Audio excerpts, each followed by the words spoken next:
Ko'ngli bo'shlar ko'rmasin. Xazon rezgi payt nosfurish xonadoni. Ishchilar nos tayyorlash uchun kravat setkasida kul elamoqda. Ishchi bergan ma'lumotga qaraganda 1 kilogramm o'tin kuli 15 ming, 1 kilogramm chiqindi, ya'ni axlat kuli 5 ming.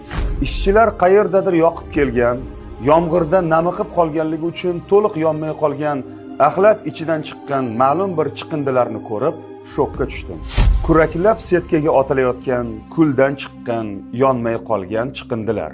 Birinchi kurak ishlatilgan shprits, ikkinchi kurak yarim yongan rezina, uchinchi kurak ishlatilgan bolalar tagligi, to'rtinchi kurak yana qanaqadir taglik, beshinchi kurak jinsiy aloqa paytida ishlatiladigan bir martalik himoya vositasi. Elangan kulni na qaynatishdi, na yondirishdi, na qovurishdi. Tamakiga aralashtirildi va nos tayyorlandi. Nos chekadiganlarning ba'zilari diqqatiga. Menimcha sizlar tamakidan kayf qilmayapsiz-o. Ba'zi noskashlar aytishlari mumkin. Biz chekadigan noslar unday emas deb. Siz chekadigan nosni ham tamakiga shokolad qo'shib tayyorlashmaydi har holda.